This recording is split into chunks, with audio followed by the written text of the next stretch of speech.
들리죠? 소리가.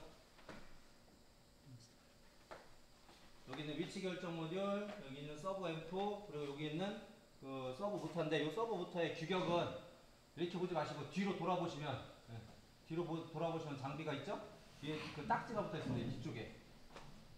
HG13 모델이 HG-KR13.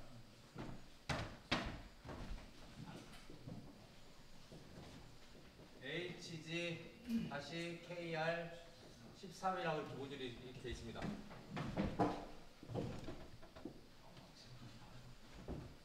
사셨습니까? 네, 그 모델이 그런데 요 모터가 분해능이 2에 22승이에요. 이게 하면은 4194, 4193 얼마였지? 419 분해능이 계산기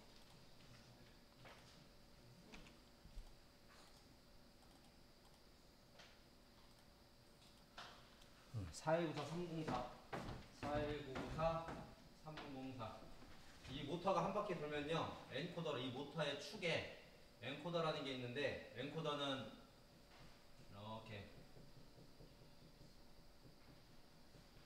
이렇게 축에 슬릿이 나 있어서 빛이 통과했다, 빛이 끊어졌다 해서 이 서버 모터가 얼마만큼 회전을 했는지 알 수 있도록 만들어 놓은 장치. 요게 엔코더죠. 근데 이거 한 바퀴 돌 때마다 이만큼의 펄스 개수가 나와요. 그러니까 이 구멍을 400만 개를 뚫어놨다고요.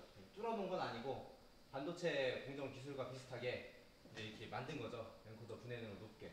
그래서 이게 높으면 높을수록 이제 그 정밀도가 나오겠죠. 그래서 지금 여러분들이 쓰는 거는 0.1 마이크로까지 분해능이 나오는, 정밀도가 나오는 서브 모터가 되겠습니다. 적지 마시고요. 교재에도 소개는 돼 있을 거고요. 아니면은 방금 전에 그 모델명을 교재에 제가 안 해놨나요?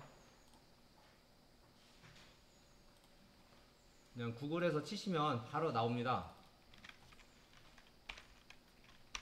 뭐 네이버에서 치셔도 되는데 HG-KR13 23도 나왔네요. KR13 이렇게 치면은 이렇게 나오죠. 그러면은 바로 이렇게 뭐 매뉴얼들이 이렇게 있고요. 기본적인 설명은 여기 이렇게 나와 있죠. 0022비트 엔코더 표준 탑재에서 419 304 레볼루션당 400만 개의 펄스가 나온다, 이런 식으로 설명이 되어 있습니다. 뭐 최대 속도도 있죠. 분당 3000rpm 최대 속도, 뭐 이런 내용도 같이 표시가 되어 있습니다. 전격이 그렇고 최대 전속도는 6000rpm이네요. 그래서 이런 설명을 한 번씩 보시면 좋고요.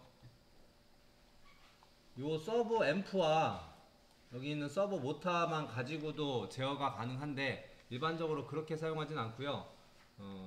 같이 이 서브 앰프, 서브 모터에다가 위치 결정 모듈까지 오늘 배우려고 하는 QD75 D2M 모델까지 같이 엮어서 많이 제어를 하게 됩니다. 요즘에는 지금 여러분들이 쓰는 거는 2축만, 모터 2개만 연결해서 쓸 수가 있는 거고, 요즘에는 이제 최대 32축까지 해서 나오는 모듈들이 좀 많이 나오죠. 이제 통신을 이용해서. 네, 그 이전까지만 해도 보통 이제 4축까지 해서 많이 썼는데, 최근에 들어서는 32축까지 다축을 사용을 한다. 결선 실습은 저희가 하진 않는데요. 대략 이렇게 보시면 이렇게 되어 있습니다. 같은 모델은 아닌데 뭐 비슷한 그림을 제가 캡처를 해놓은 건데, 요게 서브 앰프고요. 요게 이쪽에 서버 모터 쪽을 지금 안 나왔네요. 요게 이제 위치 결정 모듈입니다. 위치 결정 모듈이고, 요게 서버 앰프인데, 요거는 요 위쪽 부분은 케이블 커넥터로 연결이 되고요. 그리고 밑에 있는 부분에 뭐 도깅 센서라든지 하한 리밋이나 상한 리밋 같은 센서들은 여기에다가 별도로 배선을 해서 이루어져야 됩니다. 그래서 이런 것들을 배선을 해야지만이 그 서브 위치가 현재 어디에 있는지 또는 원점을 어떻게 잡을 건지를 결정을 할 수가 있습니다. 그래서 이런 배선은 실제 현장에서는 이게 일이죠. 이거를 이제 작업을 해야 되니까. 그래서 기본적으로 매뉴얼에 다 나옵니다. 그러니까 그 모터하고 앰프하고 쌍으로 판매가 되고요. 그 쌍으로 판매되는 거는 매뉴얼에 그 배선도가 나오고 그대로 배선을 해서 사용을 하시면 됩니다.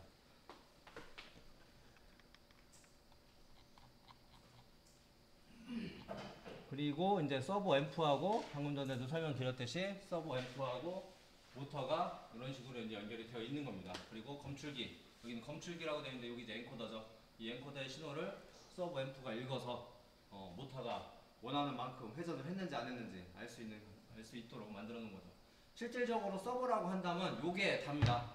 이 서브 앰프에서 다 제어를 하는 거예요. 그래서 그 서브 앰프가 하는 역할을 한번 그 몸으로 한번 체험을 좀 해보는 시간을 좀 가질게요. 저기 뒤에 가셔가지고 전선을 색깔별로 적당량 그냥 한 18개에서 10개 사이 색깔별로 이렇게 가지고 오십시오. 색깔별로.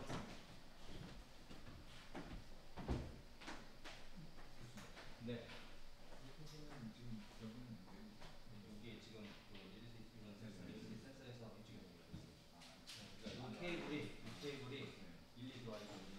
1, 2 들어와서 여기서 나눠져 있어요. 네, 그러니까 이거 모델은 옛날 모델이고 그림을 사용하는 네, 네.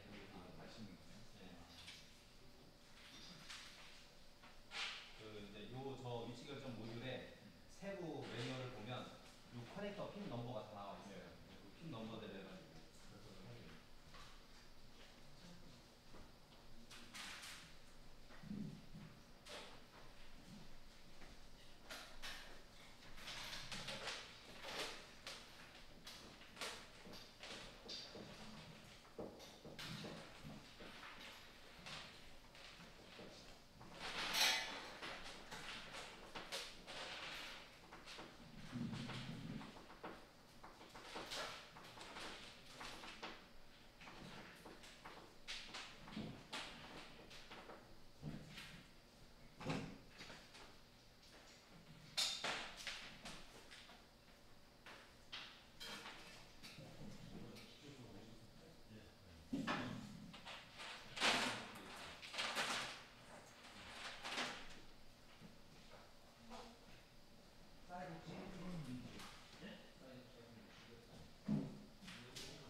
이 장비가 현장에서 쓰는 것들은 뭐 이런 그 명판 해가지고 이렇게 안 만들어 놓는데 이제 교육용 장비다 보니까 요 안에 SMPS라고 해서 파워 서플라이가 이 안에 들어가 있어요.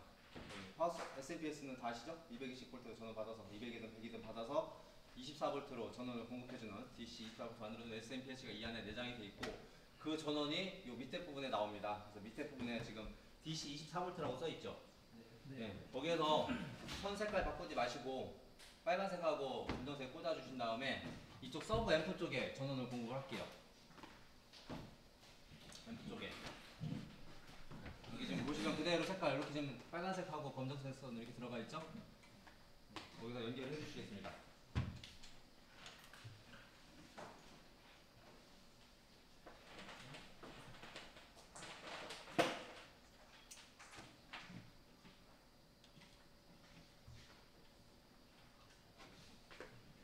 연결해 주신 다음에 서브 앰프의 전원도 올려주시겠습니다.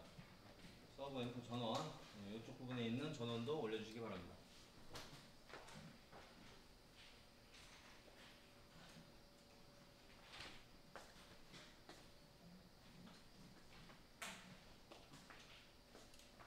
되셨습니까?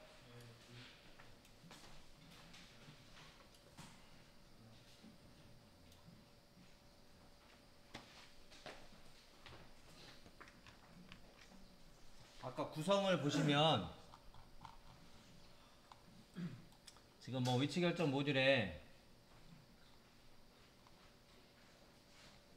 여기 보면 뭐 서버 온 스위치가 있고, 그죠? 비상정지 스위치가 있고, 뭐 리셋 스위치가 있죠. 이 부분 지금 연결된 부분이 장비에서 지금 이렇게 서버 온, 비상정지 스위치, 뭐 리셋 스위치를 이렇게 달아 놓은 거예요. 미리. 이해하셨죠? 네. 이렇게 이제 미리 구성을 해 놓은 거고.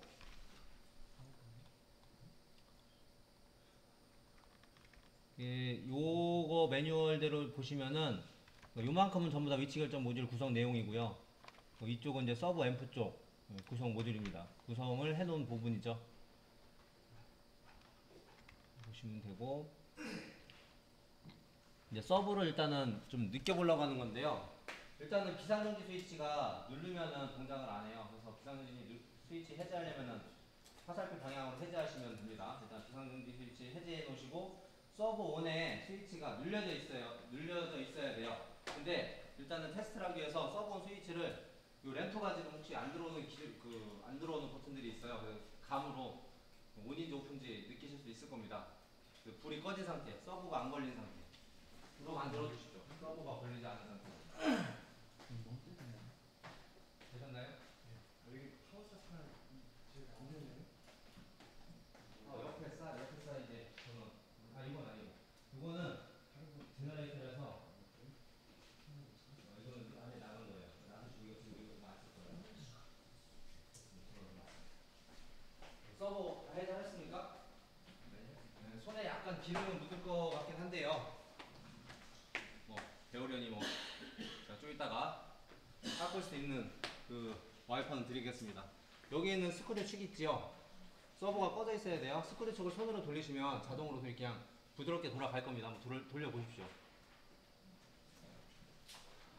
아무 힘이 안 걸렸기 때문에, 즉 서버가 안 걸렸기 때문에 부드럽게 돌아갈 거예요. 그죠? 부드럽게 돌아가죠? 네. 그러면 이번에는 서버 온 스위치를 누르고, 서버 온 스위치가 들어온 상태에서 그 상태에서 다시 한번 스크류를 만져보세요. 얘가 지금 반응을 어떻게 하는지. 힘을 약하게 주면, 그러니까 뭐 시계 방향으로 힘을 약하게 주면 얘는 반시계 방향으로 힘을 약하게 주고요. 여러분들이 시계 방향으로 힘을 세게 주면 얘도 반대 방향으로 힘을 세게 줘요. 그러니까 내가 힘을 주는 만큼 힘을 줘요. 한번 해보세요. 만져보세요. 살짝 돌리면 살짝, 지금 저도 살짝 힘을 주고 세게 주면 세게 줘요. 사람인 것처럼. 지금 느끼셨어요? 네. 요게 이제 서버라는 얘기예요. 이게 뭐냐면 지금은 PLC 입장에서 어떠한 명령도 주질 않았어요. 그러니까 그 자리에 가만히 있으라고 한 거예요. 명령을 주지 않았기 때문에. 그러니까 항상 목표값을 추종하는 요 역할을 하는 게 서버 본입니다. 근데 이 역할을 누가 해주냐? 서버 M2가 해주는 거예요. 위치 결정 모듈은 나중에 명령만 주는 거고, 어디로 가라 명령만 주는 거고, 실제 서버 역할은 요 서버 M2가 다 하는 겁니다. 그래서 현재 서버 M2에 명령 들어온 게 없기 때문에 현재 위치에 있는 것 자체가 정상인 거고, 여러분들이 이제 외란이라고 하죠. 우리 제어공학에서는 노이즈 또는 외란이라고 하는데, 밖에서 힘을 준 거죠. 지금 여러분들이 억지로 힘을 줬는데 서버 M2 입장에서는 위치가 바뀌니까 어떻게 해야 되죠? 위치가 바뀌니까 원래 상태로 돌아가려고 반대쪽으로 힘을 주는 거죠. 요게 이제 서버의 그 예입니다, 이게. 그러니까 여러분들 이 교재상에는 뭐라고 나오냐면, 우리 비행기 꼬리날개 아니면 선박의 조타, 이 방향 키 이런 것들이 외력을 받죠. 바람이 세게 불거나 뭐 물살이 방향이 바뀌어서 이렇게 한다고 하면은 그게 틀리면 안 되는 거죠. 그 외력에 의해서 비행기 꼬리날개가 흔들려 버리면 비행기가 가고자 하는 방향으로 못 가는 거잖아요. 그 상태를 유지를 해야 되는데, 그러할 때 쓰이는 게 서버다, 서버 기구다, 이런 설명을 하는데, 방금 전에 여러분들이 손으로 느끼신 게 그 서버 관계입니다. 그래서 그 역할을 요 위치 결정 모듈이 하고, 그렇게 할 수 있는 이유는 모터가 얼만큼 돌아가는지에 대해서 엔코더 정보를 계속 읽고 있는 거죠. 그래서 돌아가는지 안 돌아가는지. 그래서 여러분들이 손으로 살짝 틀면 엔코더 값이 틀리겠죠. 틀어지니까 다시 얘가 연산을 해서 반대 방향으로 다시 힘을 주는 그런 관계를 유지를 하는 겁니다. 그래서 이거 가지고 이제 이런 서버를 쓰는 이유는 정밀 제어가 가능하죠. 기타 외란이 작동을 하든 아니면 뭐 장비가 흔들리든 어쨌든 간에 정밀 제어가 가능한 거죠. 단순히 그냥 보내고 신경 안 쓰는 게 아니라 내가 보낸 거에 대해서 계속 제어를 해주는 장치가 별도로 있으니 정밀한 제어가 가능한 그리고 외란이 있어도 그 외란에 반응하는 장치가 있는 거죠. 예를 들면 뭐 교재상에 나온 예를 들면 컨베이어 벨트 위에 그 공정물이 이렇게 많이 쌓이게 되면은 부하가 걸리니까 일반적인 우리 유도 전동기는 속도가 느려지게 되겠죠. 그렇잖아요. 무거워지면 같은 동력을 쓰고 있으면 별도로 내가 속도 제어를 하지 않는 이상 느려지겠죠. 근데 이제 서브 모터를 쓰면 아무리는 아니고 무게가 무거워지던 가벼워지던 일정한 속도로 갈 수 있도록 그 제어가 가능하다는 거죠. 그래서 서버를 쓰는 겁니다.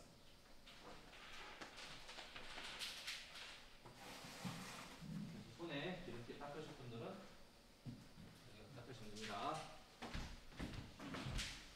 요거를 오늘 다룰 건데 웍스2 여시겠습니다. 바탕화면상에 이런 아이콘이 있습니다. GX 웍스2 더블 클릭해서 실행시키시면 됩니다. 미쯔비시 처음이신 분을 위해서 부가적으로 설명을 드리면 원래는 GX 디벨로퍼 이 Q 시리즈는 GX 디벨로퍼라는 프로그램으로 사용을 했었고요. GX 디벨로퍼 이후 나온 다음에 이런 서브나 통신기기가 나와서 거기에 맞는 별도의 프로그램들이 또 별도로 나와 있었어요 예전에. 근데 이제 그걸 하나로 다 합했어요. 합한 게 이제 웍스2예요. 그래서 웍스2를 깔면 GX 디벨로퍼를 깔 거냐 말 거냐를 물어봐요. 그래서 GX 디벨로퍼를 깔 거라고 하면은 디벨로퍼까지 같이 깔립니다. 그리고 그 웍스2의 옛날 기종은 웍스2에서 지원을 안 해요. 디벨로퍼에서만 지원을 해서 디벨로퍼에서만 되는 게 있고 웍스2에서만 되는 게 있고 지금 이제 웍스3까지 나와 있는데 웍스3에서만 또 되는 게 있고 웍스3 깔을 때는 웍스2 별도로 또 설치를 할 거냐 또 물어봅니다. CPU가 발전함에 따라서 소프트웨어도 같이 발전을 했는데 지원하는 CPU들이 좀 달라요. 그래서 이제 그런 것들은 업데이트를 하시든지 프로그램을 별도로 또 까시든지 그런 게 필요합니다. LS 산전 아까 하셨던 분은 LS 산전 지금 글로파는 거의 단종됐죠? 네. LS 산전의 글로파는 GM인이라는 프로그램을 했었는데 GM인은 이제 더 이상 업 버전이 거의 안 나오고 4.18 버전에서 끝났고 그 다음에 이제 XGK 계열로 지금 개발이 돼서 나오고 있죠. 그때 XG5000이라는 프로그램을 또 쓰고 있고요. 근데 미쯔비시는 지금 밖에서 가장 많이 쓰는 거는 웍스2로 프로그램을 많이 사용하십니다.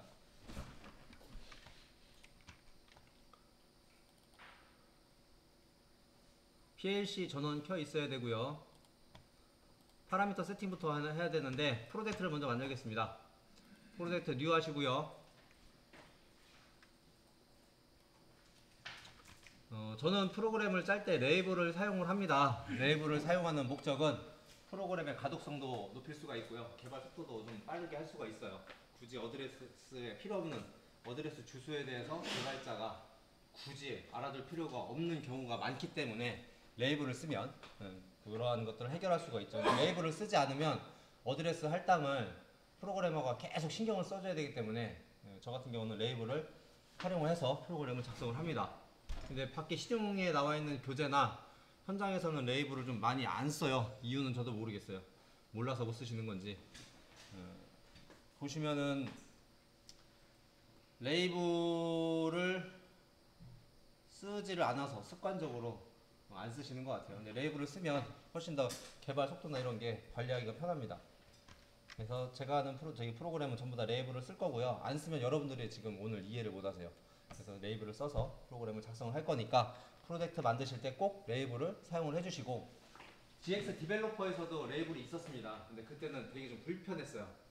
불편하게 그 어드레스라든지 이런 것들이 할당돼가지고 조금 사용하기가 안 좋았었는데 웍스2로 넘어오면서 사용하기가 좀 많이 편해졌죠. 그래서 레이블을 사용할 거고요. 저희가 사용하는 CPU 기종은 Q03UDE 모델이고요. 프로그램은 레더로 프로그램을 짜겠습니다. 그렇게 선택을 해주시면 되고, 계속 요거는 요 환경은 동일하게 진행이 됩니다.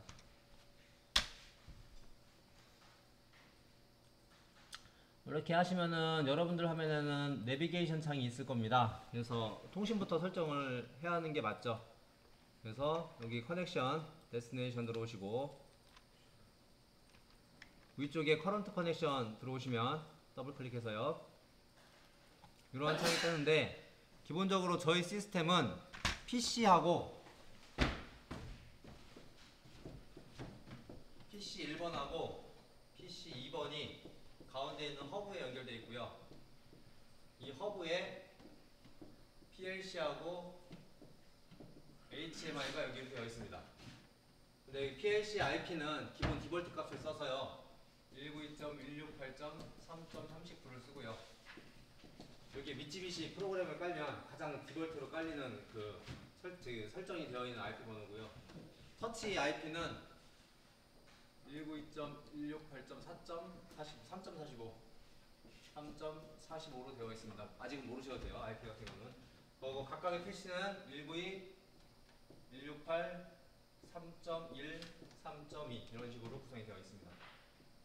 이 허브는 여러분들 책상 밑에 붙어 있어요. 그래서 이 테이블, 그 장비 하나, 컴퓨터 두 대가 한 세트예요. 그래서 다른 PLC하고는 접속을 할 수가 없습니다. 현재 상태에서는요. 그 허브로 네트워크가 구성이 되어 있기 때문에.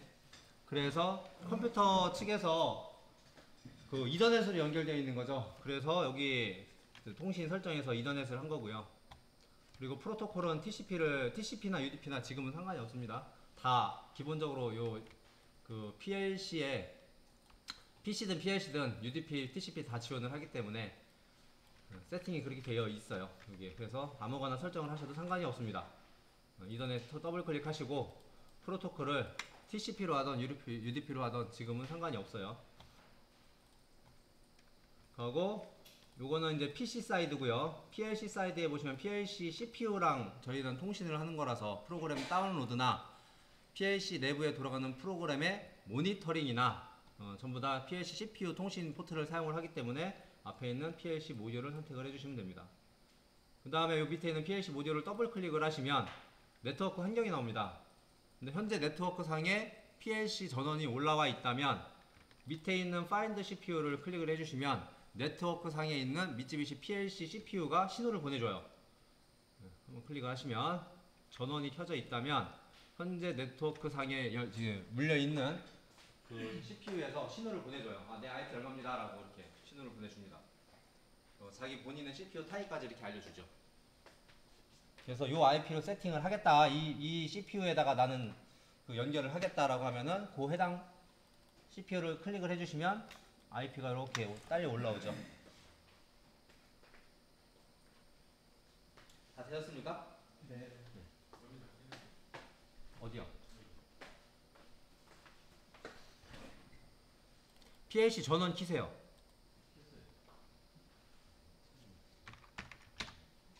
거기 컴퓨터가 25번이죠?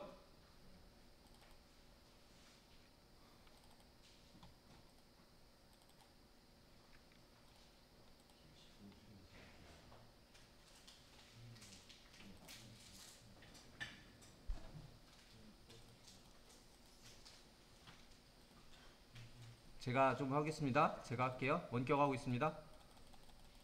안 보인다.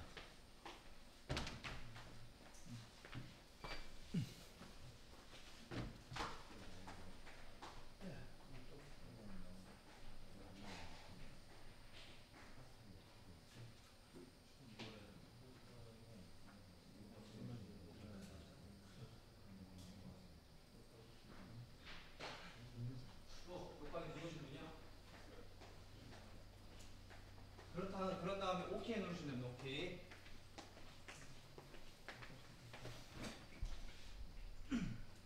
그리고 현재 네트워크 상에 다른 뭐 PLC나 이런 것들이 있냐 그걸 물어보는 거예요. 근데 지금 다른 게 없기 때문에 맨 앞에 있는 No Specification에다 클릭을 해주시고 설정이 세 부분, 네 부분이 저기 설정이 되어 있는지 확인하시면 됩니다.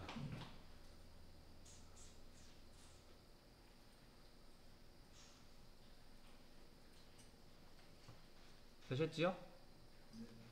이렇게 설정하셨으면은 필히 ESC나 X를 누르시면 안 되고요. OK를 꼭 누르셔야 현재 세팅이 저장이 됩니다. OK를 누르셔야 됩니다.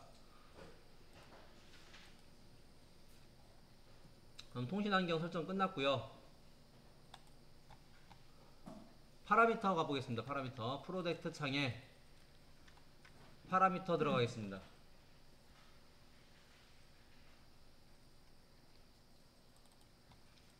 파라미터에 PLC 파라미터 더블 클릭하시면 이런 창이 뜨죠. 참고로 말씀드리면 색깔이 바뀌지 않은 거는 프로젝트 디볼트 값인 거고요. 값을 수정하면은 색깔이 남색, 그 파란색으로 바뀝니다. 그래서 PLC 프로그램, 네, 프로그램에서 메인 프로그램을 돌릴 거기 때문에 메인 프로그램을 인서트 해주시기 바랍니다. 메인 프로그램, 메인을 체크를 하고 인서트 하면은 프로그램이 이렇게 올라가요. 참고로 말씀드리면 프로그램을 여러 개 만들 수가 있어요. 그럼 그 해당 만들어 놓은 프로그램 중에 어떤 거를 로딩 탑재시켜서 돌릴지 안 돌릴지 이런 것들을 할 수가 있다는 얘기예요. 설정을. 근데 현장 가보면은 프로그램을 미리 여러 개 만들어 놓죠. 기계마다 특성이 다를 수도 있고 뭐 다른 동작일 수도 있고 해서 프로그램을 또 나중에 참조할 수도 있고 해서 프로그램을 여러 개 만들어 놓은 다음에 해당되는 프로그램을 집어넣을 수가 있는데 따라하지 마세요. 저를 지금 몇 가지만 놔두시고 예를 들면 여기 지금 프로그램이 메인밖에 없는데 프로그램을 또 추가할 수가 있어요. 그래서 만약에 서브 1번 뭐 이런 식으로 서브 2번 이렇게 프로그램을 여러 개를 만들어 놓을 수가 있다. 그 중에 내가 각각의 프로그램을 이제 올라왔죠? 이렇게. 그래서 각각의 프로그램을 내가 메인만 쓸 건지 아니면 메인하고 서브하고 쓸 건데 메인은 처음에 스캔 타입을 해서 돌릴 거고 뭐 서브 프로그램은 안 돌리다가 나중에 돌릴 건지 이러한 것들을 설정을 할 수가 있다고요. 또는 처음 시작할 때 한 번만 돌린다든지 이러한 설정을 할 수가 있습니다. 근데 지금 오늘 저희가 프로그램 할 때는 메인에다 다 프로그램을 할 거라서 이런 것들은 다 필요가 없어요. 그래서 메인 프로그램 집어 넣어 주시고 그래서 그 다음에 IO 어사인먼트로 들어가겠습니다. IO 할당. 네, 지금 파라미터가 바뀌니까 색깔이 이렇게 바뀌었죠. 그쵸? 네. 색깔만 잘 보셔도 이게 특성을 좀 파악할 수가 있어서 그런 걸 좀 눈여겨 보시면 좋습니다. IO 할당 들어가셔가지고 리드 PLC 데이터를 클릭을 해보시면 PLC CPU 현재 세팅되어 있는 입출력 모듈이 이렇게 올라옵니다. 그래서 슬롯의 5번 슬롯, 넘버로는 6번이고요. 슬롯 5번 슬롯에 꽂혀져 있는 게 QD75 D2N 위치 결정 모듈입니다. 다 올라오셨나요, 데이터? 네. 다 올라왔으면 엔드 누르셔야 됩니다. 엔드를 누르지 않으면 이 세팅 값이 또 세팅이 안 돼요. 저 데이터가 날아갑니다. 그래서 엔드를 꼭 처리해 주시기 바랍니다. 서브는 지울 거고요. 자, 그런 상태에서 오늘 나갈 위치 결정 모듈을 사용을 하려면 그 위치 결정 모듈에 대한 설정을 해줘야 돼요. 파라미터 설정을 해줘야 되는데 거기에 인텔리전트 펑션 모듈이라는 부분이 있어요. 거기서 오른쪽 버튼 누르시면 뉴 모듈 누르시면 됩니다. 교재 나눠드린 걸 참고하시려면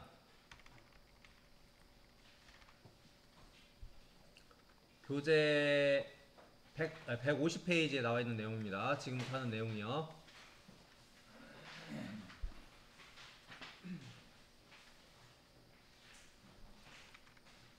거기에 그림으로 순서대로 다 돼 있어요. 참고하시면 되고 모듈 타입에서 여러 가지가 있는데 QD75 타입이 있습니다. QD75 타입의 포지셔닝 모듈 그리고 모듈 네임은 저희가 보유하고 있는 QD75 D2N 모델. 모델 네임이 다르면 작동이 안 돼요. 에러를 띄우거나 하기 때문에 똑같은 모듈로 세팅해 주시기 바랍니다. 되셨습니까? 네. 날리지 IO 어사인먼트에 들어가면 지금 6번으로 세팅되어 있는데 5번 슬롯에 있는 게 위치 결정 모듈이어서 그 해당 부분을 체크를 해주시고 스타트 XY가 0060로 표시되어 있는 것을 확인하고 가십시오.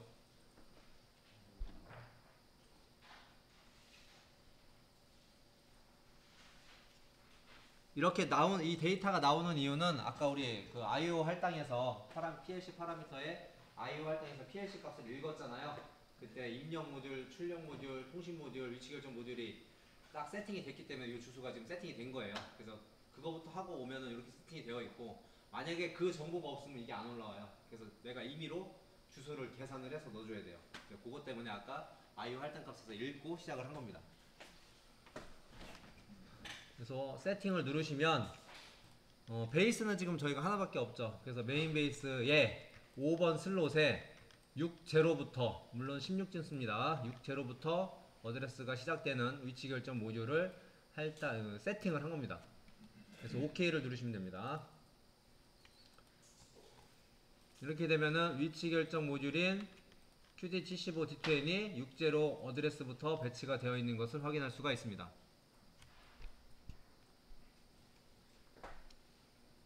되셨나요? 네. 네, 거기에 이제 파라미터 들어가 보겠습니다. 파라미터를 들어갔더니 내용이 많죠? 내용이 많은데 복잡하게 생각하시면 한도 끝도 없고, 베이직 파라미터이기 때문에 이건 무조건 건드려 줘야 되는 부분, 기본 파라미터라서 시스템에 따라서 이 부분은 100% 다 건드려 줘야 되는 부분. 베이직 2는 건드려도 되고 안 건드려도 되고 시스템 상황에 봐서 뭐 하면 되고, 디테일 쪽도 거의 건드릴 일이 별로 없는 경우. 그리고 밑에 디테일 2도 있습니다. 디테일 2도 거의 건드릴 일이, 일반적인 상황에서는 거의 건드릴 일이 없는데 특별하게 시스템 성능이나 이런 걸 결정을 해야겠다, 그럼 그때는 또 건드릴 일이 있겠죠. 그리고 밑에 보면 OPR 베이직 파라미터라고 있습니다. OPR 베이직 파라미터는 홈 포지션 리턴이에요. 요게 이제 최신 기종에서는, 최신 그 i 시리즈 CPU에서는 여기 HPR로 바뀌었어요. 왜 OPR로 해놨는지 모르겠는데 하여튼 미쯔비시 홈페이지에 가서 열심히 찾았더만 홈 포지션 리턴이라는 약자리입니다. 그래서 원점 복귀를 하는 방법에 대한 세팅 방법, 이것도 저희가 많이 손을 댈 겁니다. 그리고 밑에 있는 OPR 디테일 파라미터인데 이 부분도 별도로 많이 손댈 부분은 없어요. 그래서 기본적으로 베이직 파라미터하고 OPR 베이직 파라미터 이쪽만 많이 저희가 손을 댈 겁니다. 교재에도 다 설명이 되어 있어요, 순서대로. 그래서 맨 위쪽부터 설명을 드릴 겁니다. 기본적으로 유닛 세팅이 펄스인데, 얘가 왜 펄스냐면 위치 결정 모듈이 여기 있는 서버한테 펄스 신호로 내보내줘요. 이런 식으로. 그래서 이 펄스 하나당, 시계에도 이 펄스 하나가 간다고 생각을 하시면 돼요. 여기서 펄스 하나 내보내면 이게 요 모터가 요 엔코더 한 개 돌아갈 정도로 움직인다고 보시면 돼요. 그래서 저기서 펄스라는 용어가 나오는 겁니다. 그러니까 펄스 단위로 제어를 할 건지 아니면 뭐 미리 단위로 할 건지 해서 그 단위 세팅인데, 펄스를 내보내는 건데, 조금 더 부가적으로 설명을 드리면 QD75 D타입이 있고 P타입이 있어요. 근데 D타입은 차동 신호를 내보냅니다. 반대로 이런 신호를 내보내서 갭이 커지죠. 갭이 커져서 노이즈가 강해요. 노이즈 신호가 와도 이게 오프고 이게 온이고 오프고 온이란 말이에요. 그러니까 갭이 커지기 때문에 노이즈 신호에 이해를 못 하시는 것 같네. 이게 0V고 이게 5V라고 치고요.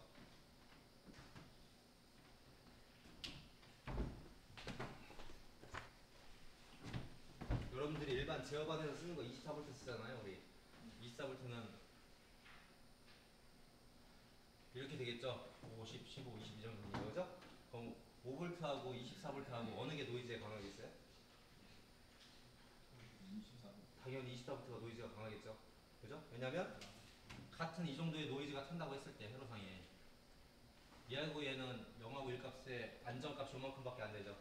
근데 24V는 똑같은 노이즈가 탄다고 쳤을 때 그러면 0과 1값이 확실하죠. 그래서 디지털이 이제 노이즈에 강하다는 얘기를 쓰는 거죠.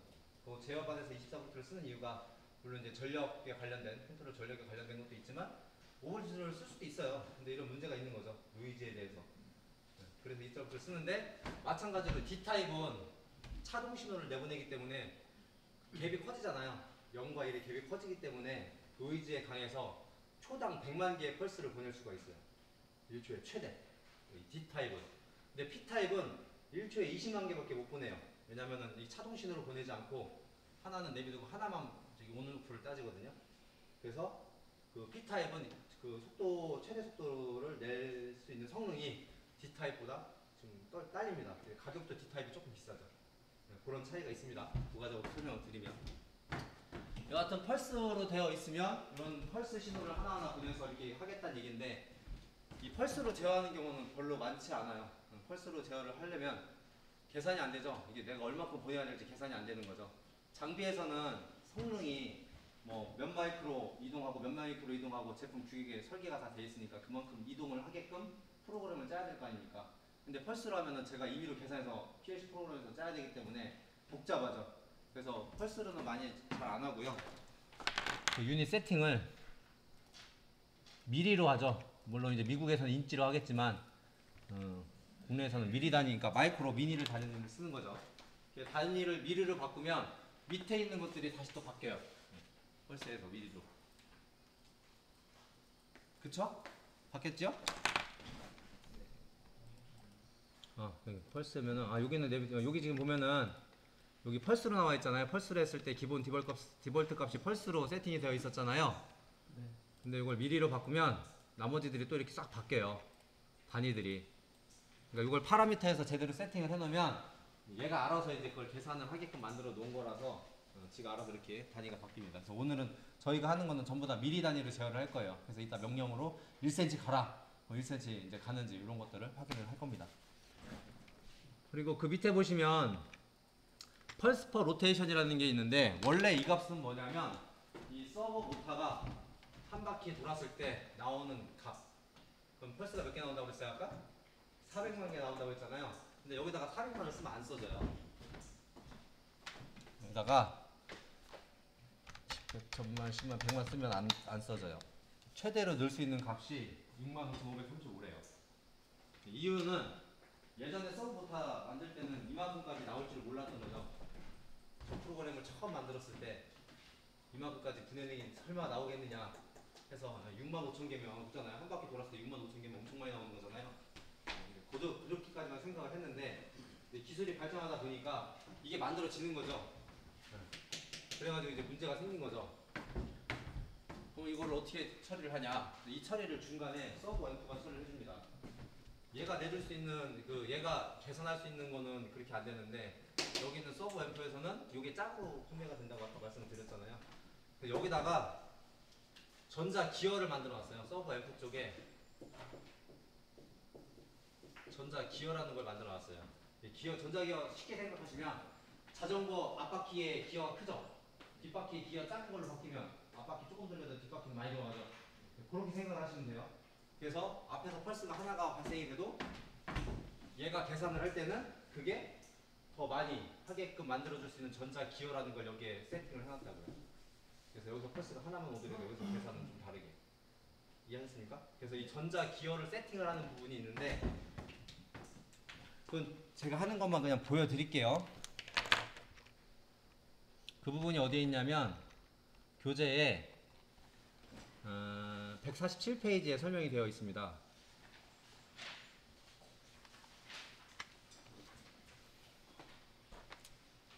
펄스 지령은 위치 결정 모듈에서 신호를 주는 거고 여기에 전자 기어라는 게 있는데 얘네들이 붙여놓기를 CMX하고 CDV로 해가지고 그 값을 줄 수 있게끔 만들어 놨어요. 요즘에는 이렇게 안 합니다. 요즘에 나온 것들은 아예 그냥 저 값을 그대로 넣을 수가 있어요. 42943 304 값을 넣을 수 있게끔 되어 있어요. 지금 나온 프로그램은. 최근에 나온 모션 모듈이 있어요.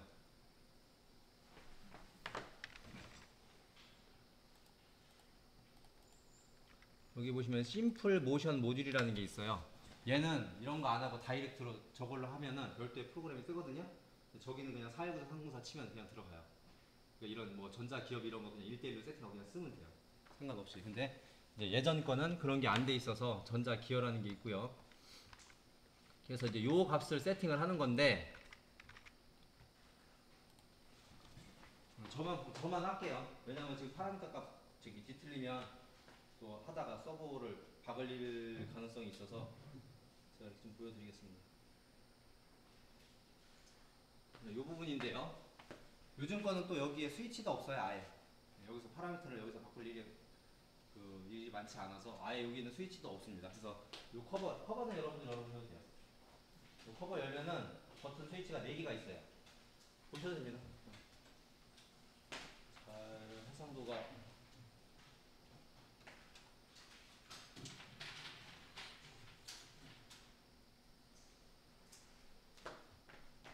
거기에서 모드를 누르면 파라미터 번호가 계속 모드만 계속 누르면 값이 로테이션 되죠. 파라미터 A01로 지금 표시가 되어 있고요. 제 거는 한 번 더 누르면 뭐 파라미터 B01 뭐 이런 식으로 돼. 지금 제 거랑 상태가 조금씩 다를 수가 있어요. 근데 이제 지금 뭐 건드려야 될 부분이 어디냐면 파라미터 A01 부분인데 A01이라고 되어 있는 부분에서 업다운 버튼을 눌러가지고 잘 안 보이시죠? 카메라가 이 정도밖에 안 돼서 업다운 버튼을 누르면 파라미터 5번, 6번이 있어요. 6번, 7번인가?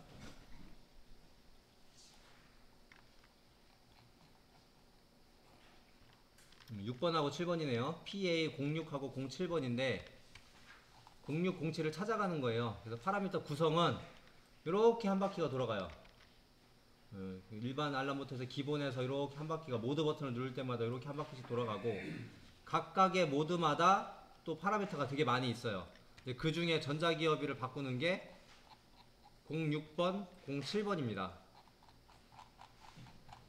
그래서 06번, 07번에 지금 제가 06번 들어와 있어요. 06번에서 셋 버튼을 누르면은 512라고 여기 지금 표시가 좀 애매합니다만 512라고 지금 거기 표시가 돼 있거든요. 그리고 07번에도 들어가면 1로 세팅이 되어 있어요. 1값으로 그렇게만 일단은 보고 나오시면 됩니다. 나오는 방법은 모드 버튼 누르시면 셋 버튼 누르시면 돼요. 업 버튼, 업다운 버튼 누르시면 됩니다. 업다운 누르시고 모드 버튼 누르면은 뭐 다시 나올 수도 있고.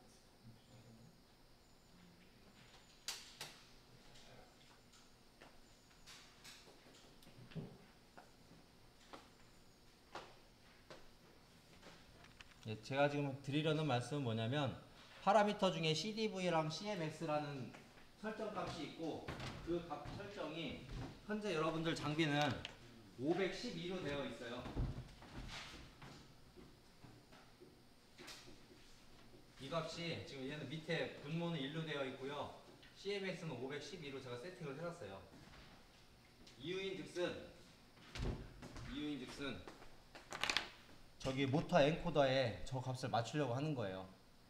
계산이 돼야 되기 때문에 즉 위치 결정 모듈에서 내보내는 인식하는 펄스 한 바퀴 돌았을 때의 펄스 개수하고 여기에서 이 전자 기업이 개수하고 얘하고 맞아야 되거든요. 그래야지 얘가 위치 결정 모듈에서 이게 한 바퀴인지 뭔지 계산을 할 수가 있거든요. 매칭이 돼서 그래서 우리 요 부분에다가 얼마를 넣을 거냐면 8191을 넣을 거예요. 여기다가 즉 모터가 한 바퀴 돌았을 때 8192개의 펄스가 나온다라고 세팅을 할 거예요. 근데 실제 나오는 거는 400만 개잖아요. 그러면은 8192에다가 아까 이 서버 앰프에서 전자기업이가 512배로 세팅이 된 거잖아요. 그래서 이렇게 계산하면 이 값이 나오죠. 나오겠죠? 5840이니까 대략 나오겠죠? 대략 정확하게 나옵니다. 그렇게 해야지만이 정확한 제어가 가능한 거죠. 그래서 지금 이렇게 세팅을 해놨습니다. 이해하셨죠? 여기가 8192가 그래서 들어가는 거예요. 그러면 나는 여기 8192 싫다. 4096은 넣고 싶다. 4096은 왜 또 4096이냐? 지금 이게 2의 세수거든요. 그래서 나누기 2를 하든지 곱하기 2를 하면 되거든요. 그래서 4096 넣고 싶다. 그러면은 저기에서 CMX 값을 1024 넣으면 되는 거죠. 그렇게 세팅을 하시면 됩니다. 그래서 서버 앰프에 엔코더 값이 나오게끔 두 개의 값을 조절해서 쓰는 거고 최근에 나오는 것들은 그게 필요 없다고요. 지금 이게 그냥 뭐 400만 개면 400만 개 그냥 숫자 쓰면 다 들어가요. 심플 모션은 그 QD75 모듈 말고 QD77 모듈 타입 들어가면 그거는 그냥 다 숫자 타입 치면 돼요. 이렇게 전자기업이 1대1로 해놓고 치면 돼요. 그런 차이점이 옛날 거랑 최근 거랑 그런 차이점이 있습니다. 그리고 그 다음에 있는 무브먼트, 어마운트 퍼 이런 게 있어요. 그죠? 네. 요건 뭐냐면 장비에서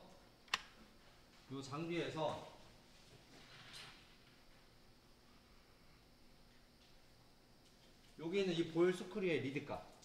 리드라 하면 나사선과 나사선의 간격. 이 스크류가 한 바퀴 돌았을 때 이동하는 양. 이해하셨어요? 그러니까 이런 것들을 넣어줘야지 얘가 알아서 계산을 하는 거예요.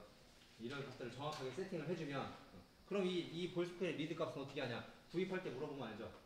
데이터 시트에 나와 있을 테니까 가공한 사람이 알 거 아닙니까? 리드 값 간격을 얼마로 가공했는지를 구매할 때 확인하시면 되고 그래서 저희 거는 이게 5mm로 되어 있습니다. 5mm로 되어 있어서 여기를 5000이라고 쓰시면 됩니다. 5000. 단위가 마이크로죠.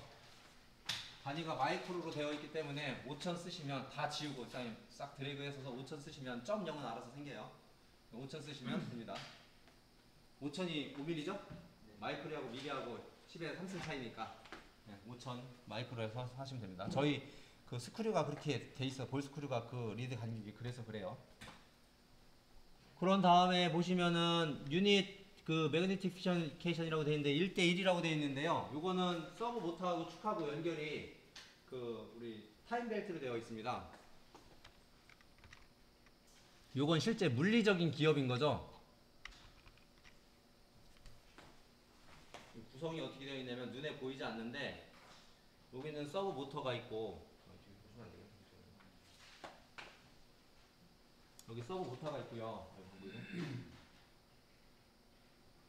여기 서브 모터가 있고 여기 스크류가 있는데 이 캡을 벗겨보면 위쪽에 타임 벨트로 이렇게 엮여 있어요. 근데 그 타임 벨트가 1대1이라고요. 똑같이 이쪽에 톱니가 10개면 이쪽도 톱니가 10개로 되어 있어요. 그래서 1대1로 돌아가게끔 만들어 놨습니다. 근데 그게 2대1이다 이게 바뀌면 또 여기 파라미터에서 그걸 수정을 해주시면 만약 1대1, 뭐 10대1이다. 그럼 여기서 이제 파라미터에서 그걸 수정하면 지가 알아서 계산을 하는 거죠. 내가 계산하는 게 아니라. 근데 현재 우리 거는 1대1로 되어 있고요.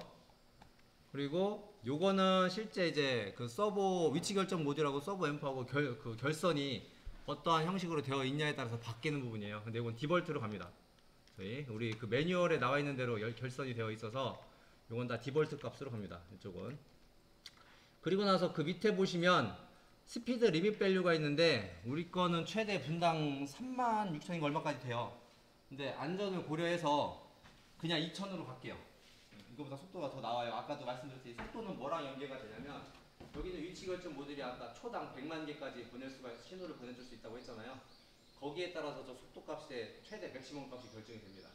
얘가 어차피 보내주는 거에 따라서 이게 결정이 되기 때문에 얘가 초당 100만 개인데 그 속도 값을 역으로 계산을 해보면 36,000 얼마 같은 것까지 들어갈 수가 있어요. 근데 QD75T2 타입이 그래서 그렇게 되는데 그렇게 빠르게 해놓으면 서버 모터가 빠르게 움직이다가 위쪽이나 아래쪽으로 박을 수가 있어요. 물리적으로 충돌할 수가 있어서 이거는 분당 2000mm 그러니까 분당 2000mm면 1분의 2m죠. 1분의 2m니까 되게 느린 속도예요. 1분의 뭐 요만치 1분의 저 바닥에서 요만치 올라오는 거니까 그 느린 거죠. 빠른 건 아니죠. 그래서 그 정도 속도를 할 거고요. 가감속 속도가 있는데 모터가 정상 속도까지 올라오는데 걸리는 시간, 정상 속도에서 정지까지 내려가는데 걸리는 시간, 가감속 시간인데 요거는 500mm로 세팅을 할게요. 요거는 바꿔주겠습니다. 안 바꿔도 상관은 없는데 1초면 너무 느려요. 그 속도 올라오고 감속하고 가속하는 게 너무 느려서 요거는 가감속 시간을 500ms로 세팅하겠습니다. 요거는 이제 뭐 백래시 보정. 우리 기어 물리적인 기어가 왔다 갔다 하다 보면 백래시가 생기게 되죠. 백래시는 뭔지 아시죠? 기아 이빨이 딱딱 물리면 좋은데 그렇지가 않죠. 회전을 할 때 한 번씩 물렸다가 거꾸로 올라면 어떻게 돼? 요 약간의 공간이 생기죠. 그럼 백래시를 보정을 할 거냐 말 거냐 그런 내용인데 보정 안 하고 그냥 갑니다. 그래서 디테일 파라미터 부분은 일일이 다 설명하기는 어렵고요. 일반적으로 잘 쓰진 않습니다.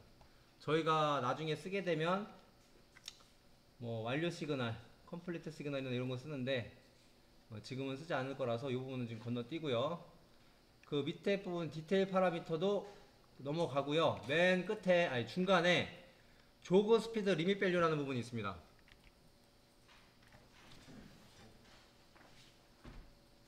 조그 스피드 리밋. 조그란 얘기는 이제 수동 조작을 의미를 해요. 여기 한 발 한 발 걷는 거. 그래가지고 여기 스피드 리밋이 지금 200으로 되어 있는데 이거 1000으로 바꿀게요. 그냥 다 지우시고 10, 100, 1000하고 엔터 치시면 단위가 알아서 들어옵니다. 되셨어요? 네. 그리고 쭉 내려오시면은 홈 포지션 리턴 원점 복귀하는 방법. 그 원점 복귀하는 방법이 기본적으로 주어지는 게 이렇게 한 6가지가 있습니다. 그 중에 우리가 쓰는 거는 그냥 니어 포인트 도구 메소드를 쓸 건데 얘가 뭐냐면 요 장비에 요게 원점 센서예요. 요게 하한 리밋 센서고 요 밑에 있는 인터럽트 센서가 상한 리밋 센서입니다. 여기서 하한, 왜 아래에 있는데 상한이고 위에 있는데 하한이냐? 위치 결정 모듈이 신호를 플러스 쪽으로 주는 거. 즉 양의 방향으로 증가를 하면 이 모터가 회전을 하고 축이 거꾸로 돼 있어가지고 이 밑으로 내려와요. 그래서 어드레스를 증가를 하면, 즉 위치 값을 증가시키면 여기 있는 서버 리프트가 밑으로 내려와요. 그래서 얘를 상한 리밋으로 둔 거고요. 주소를 빼면, 즉 역방향으로 신호를 모터에 보내면 이 리프트가 위로 올라와요. 그래서 쟤를 하한 리밋으로 본 겁니다. 그리고 요 가운데 있는, 가운데가 아니라 그 위에서 바로 밑에 있는 요 센서는 도그 센서라고 하는데 원점을 유도하는 센서예요. 원점 센서가 아니라 저 신호를 감지를 한 이후부터 그 서버 모터에, 그 서버 모터 엔코더에 Z상이 있습니다. Z상. 한 바퀴 돌 때마다 한 번만 신호가 나오는 포인트가 있어요. 엔코더에. 그럼 요 포인터가 저 도그 센서 감지를 하고 나서 한 바퀴 그 감지한 다음에 요 포인트가 처음 검출되는 위치, 그거를 원점으로 잡는 방법이에요. 이어 포인트가. 그러니까 저 자체가 원점이 아니란 얘기예요. 이해하셨죠? 원점을 유도를 하는 것 뿐인 거지 원점은 요걸로 잡는 거예요. 왜? 저거는 너무 부정확하거든요.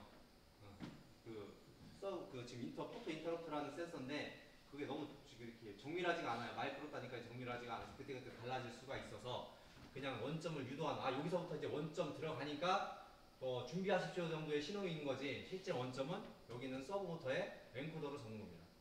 그래서 요거는 이제 Z상 가지고 잡는 방법이에요. 그래서 도그 센서라는 용어가 이제 그런 얘기예요. 이제 근접한다 라는 얘기죠. 원점에 근접한다. 그래서 이제 그런 방법으로 원점을 잡을 거고요. 그리고 OPR 방향이 저희는 리버스로 할 겁니다. 리버스. 왜 리버스로 하냐?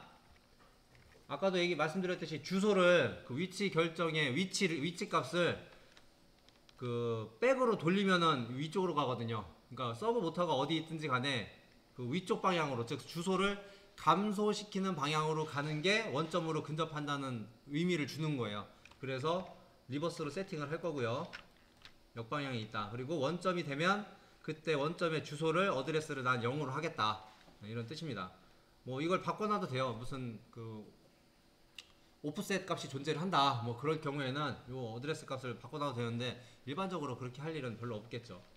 그런 다음에 OPR, 홈 포지션 리턴 그 스피드를 얼만큼 할 거냐. 근데 저는 기본적으로 우리 장비에서는 1000 정도를 쓰고요.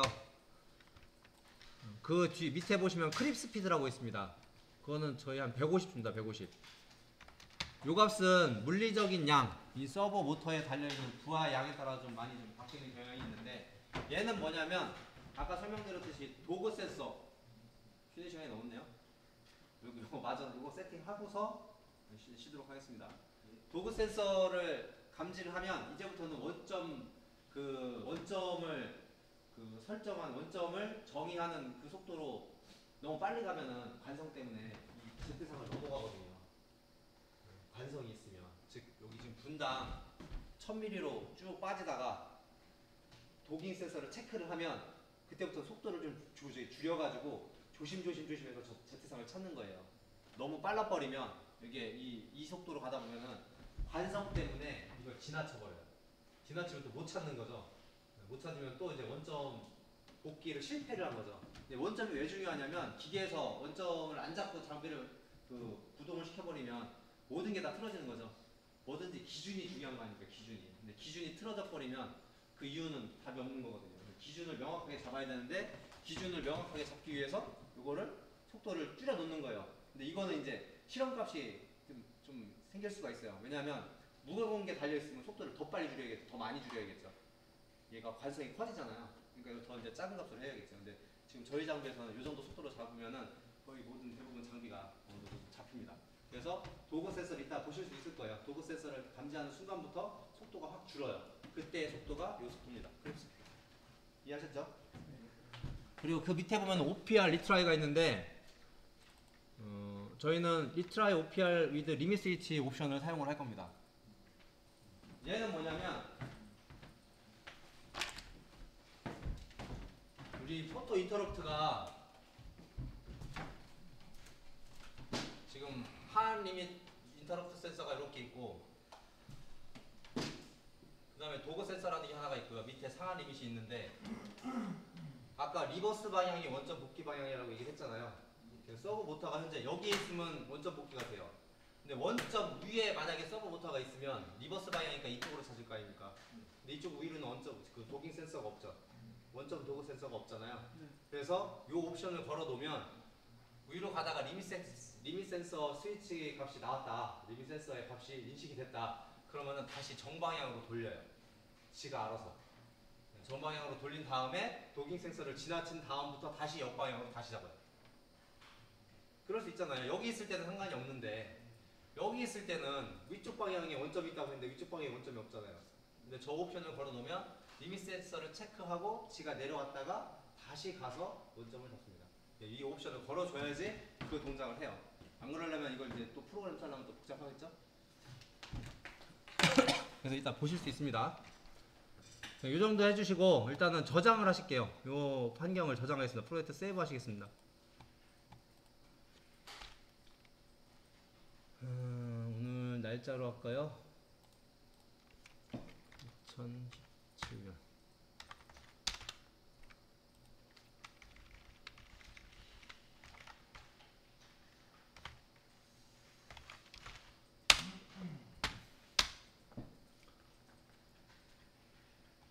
저장을 하셨으면 이 파라미터 값을 PLC로 날릴 건데 아까도 설명드렸듯이 장비 하나에 컴퓨터 2대 있으니까 두 분 앉아 계신 데는 한 번만 전송을 하시면 돼요. 네, 상의하셔가지고 전송을 하겠습니다. 온라인에 라이트 투 PLC에서 인텔리전트 모듈 탭이 있습니다. 있죠? 네, 거기에서 밸리드 QD75D2N 모듈의 밸리드에다가 체크를 하시면 색깔이 바뀌는 걸 보실 수 있어요. 네, 요걸 체크를 하신다고 이거 플러스 기호를 누르시면 여러 가지가 나오거든요. 근데 그 중에 지금 여러분들이 세팅한 거는 요 파라미터만 세팅을 하신 거예요. 나머지는 안 보내셔도 돼요. 이렇게 요거만 지금 보낸 거기 때문에. 되셨습니까? 그래서 실행. 네, 제가 갈게요. 네, 실행 눌렀더니 CPU가 런 중이라 스탑하라는 메시지가 나왔거든요. 안 되시는 분. 저장하셨어요? 온라인에 라이트 PLC. 여기 지금 P1으로 하는 거예요. 네, 그거 틀려서 그런 거고. 좀 이따 처음 다시 해드릴게요. 또 네, 여기서 인텔리전트 탭을 누르시고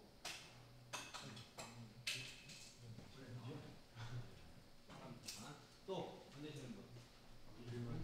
갑자기 더 빨랐었나요?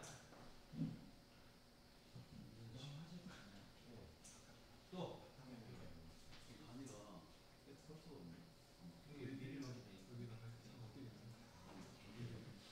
여기 못 따라오신 분은 저기 제가 앞에 있는 걸 보내드릴 거예요. 그러니까 좀 이따 하시면 돼요. 여기도 75P 프로에 D2A요. 실제 파라미터를 밑에 장비가 없잖아요. 그러니까 이렇게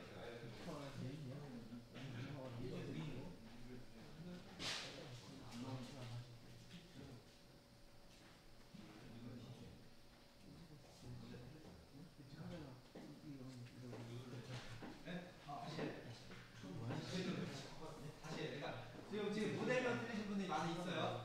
아까 설명했듯이 우리 거는 QD75 D2N이에요. D 모델은 B보다 좀 성능이 좋은 거예요.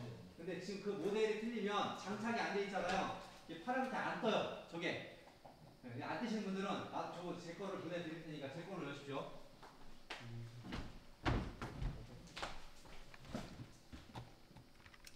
제가 D 드라이브에다가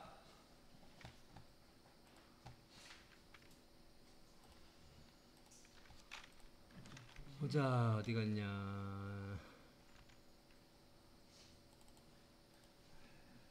방금 지금 안 되신 분들은 또 처음부터 하면 어려우니까요.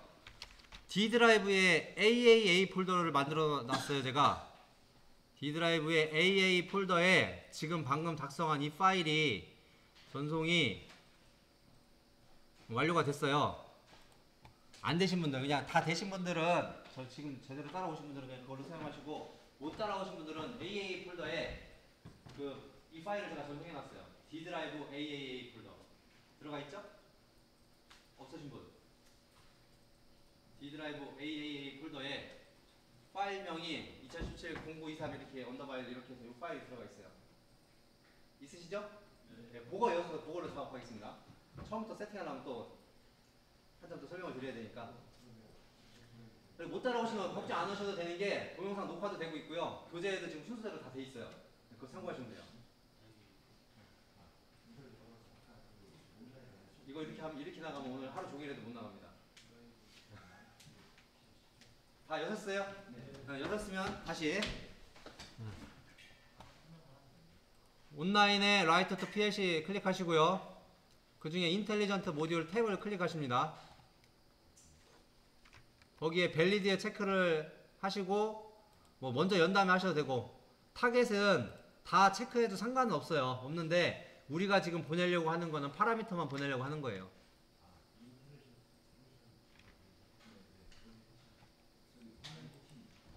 진도 나가도 될까요? 네.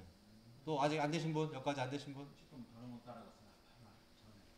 여기 온라인 갔어요. 라이트 투 PLC 네, 들어갔어요. 탭 인텔리전트 펑션 모듈 되었습니까? 네. 거기에 플러스 내리시고 밸리드 체크, 파라미터 체크. 체크가 다 되어도 상관은 없는데 체크가 다 있으면 4개를 전송하는 거고 파라미터만 체크되어 있으면 파라미터만 전송을 하는 거예요. 근데 저희가 지금 파라미터만 바꿨잖아요. 다른 건 바꾼 게 없잖아요. 파라미터만 전송하려고 하는 거예요. 체크하셨습니까? 네. 자, 장비 2대 쓰시는 분은 하나만. 그래서 실행. 근데 지금 딱 실행을 눌렀더니 CPU가 런 되어 있는 건데 이 메시지를 왜 띄우냐면 CPU가 런 중에 파라미터를 바꿔버리면 운영하다가 사고가 날 수도 있는 거죠. 파라미터가 바뀐다는 건 위치 결정 모듈이 계산을 했을 때 얘는 5mm 보내는 건데 파라미터 값이 잘못 바뀌면 이거 5m 갈 수도 있거든요. 그럼 기계적으로 충돌이 나겠죠. 그래서 CPU를 세우라는 거예요. CPU 세우는 방법은 CPU 커버를 여시고요. 물론 리모트로 스탑하는 방법도 있지만은 CPU 커버를 여십시오. 여기 위에다가 손가락을 집어서 싹 열려요. 지금 저기 미쓰비시 안 해보셨다는 거예요. 네. 그래서 커버 여신 다음에 가운데 레바를 가운 쪽에 있는 레바를 스탑 가운데 쪽에다 넣으면 런의 불이 꺼집니다. 런의 불이 꺼지면 현재 CPU 상태가 스탑 상태인 거예요. 되셨습니까? 네, 스탑 상태에서 다시 OK 확인 누르시고 다시 한번 실행 누르십니다. 그러면은 파라미터 값이 쭉 날아간 게 확인이 됩니다. 다 하셨죠? 네. 그냥 라이팅 하시면 이렇게 컴플리트 나오면 돼요. 밑에 확인 누르시고 요 밑에 있는 체크 버튼을 눌러 놓으면 다운로드 되고 컴플리트 확인 창이 딱 나와요. 아니면 이 상태에서 또 클로즈 눌러도 똑같은 창이 나오고요.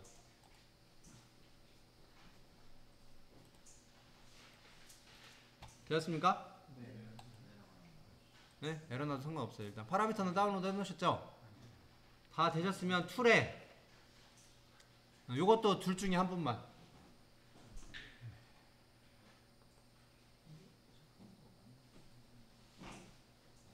툴에 인텔리전트 펑션 모듈에 여기를 찾아오십시오.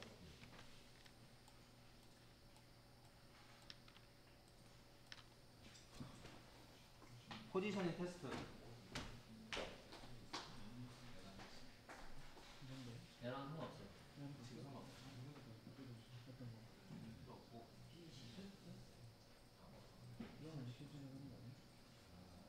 상관없어요. 비슷한 상황이니까. 일어난 거는 메인을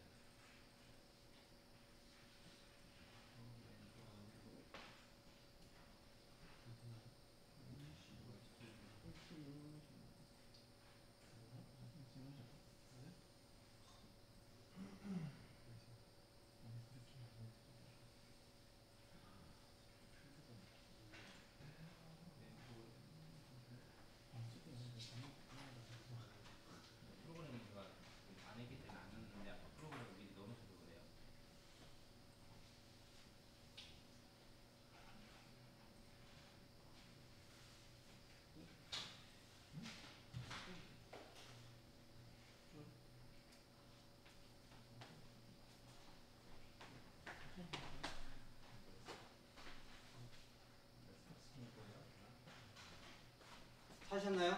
네. 여기 툴에 여기 들어오세요. 툴에 인텔리전트 펑션 모듈 툴에 QD75 그 밑에 포지셔닝 테스트 그 다음에 뭐 창 하나 나오죠? 네. 오케이 확인 누르시면 됩니다. 오케이나 확인.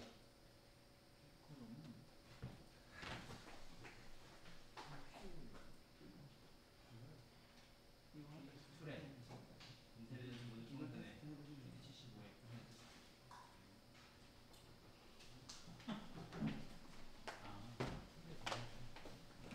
그래서 툴에 인텔리전트 펑션 모듈에 QD75D 모듈에 포지셔닝 테스트 모듈 들어오시면 확인 누르시면 되고 그 다음에 스타트 어드레스 60 모듈에 QD75D2의 모듈에 장착이 되어 있냐 이걸 확인을 물어보고요. OK 누르십니다.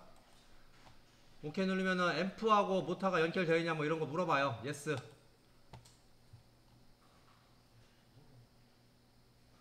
그럼 이렇게 창이 뜹니다. 포지셔닝 테스트 창이. 제 것도 지금 에러가 발생돼 있네요. 요거 축에 대한 에러 번호입니다. 여기 엑시스 넘버 1, 엑시스 넘버 2인데 엑시스 넘버 1은 1축이라는 얘기고요. 엑시스 넘버 2는 2축인데 저희는 2축이 지금 모터가 연결이 안 되어 있어요. 이쪽은 의미가 없는 거예요. 안 쓸 거고 저희가 지금 신경 써야 될 부분은 1축 부분인데 저처럼 에러가 나 있을 수도 있고요. 에러가 안 나 있을 수도 있고 뭐 그렇습니다. 그 장비마다 상황이 좀 다를 수가 있어요. 닫아버렸네.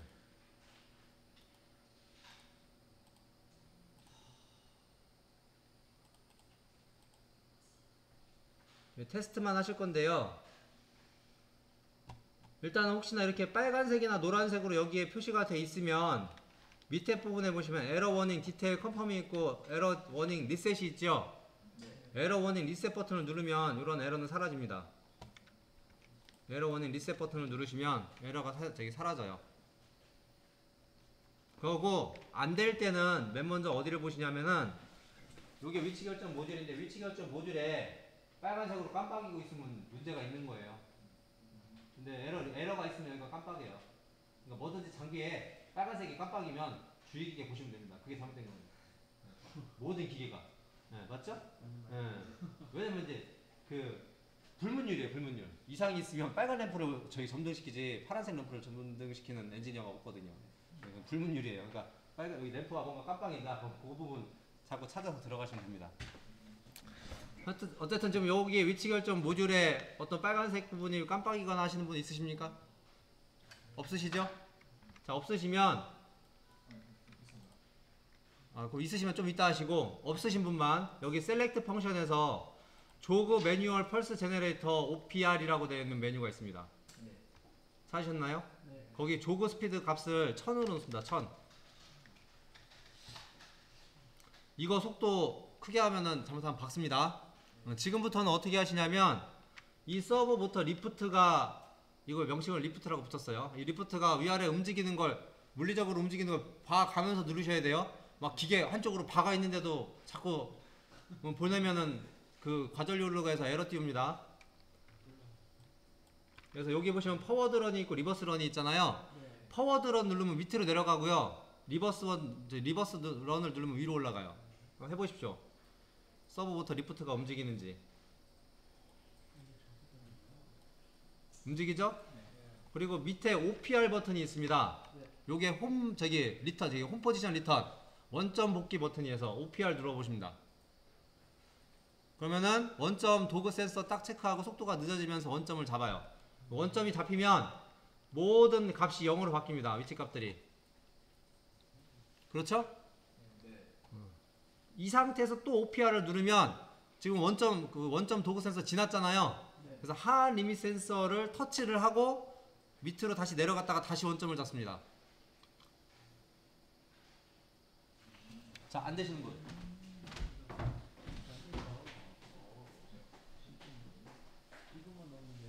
10이 에러가 났는데 지금 저는 여기 안 하죠.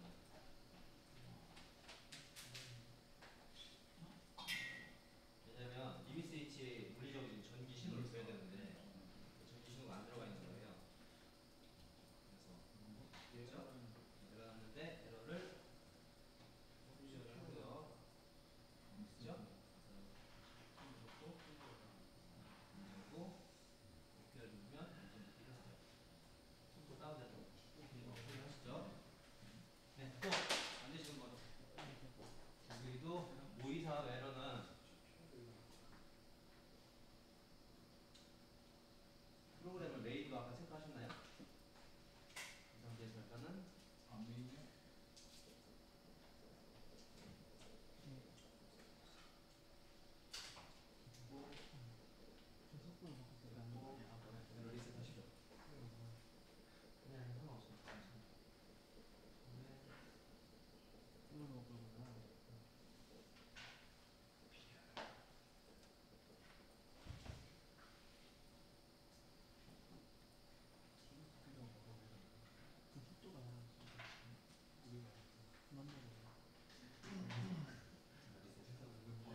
요건 문제가 없나요?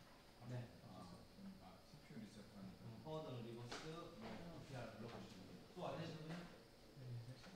이렇게 해가지고 처음에 이제 서버를 구성한 다음에 파라미터 집어넣고 이 프로그램으로 서버가 제대로 구동하는지 이런 것들을 확인할 수가 있는 거예요.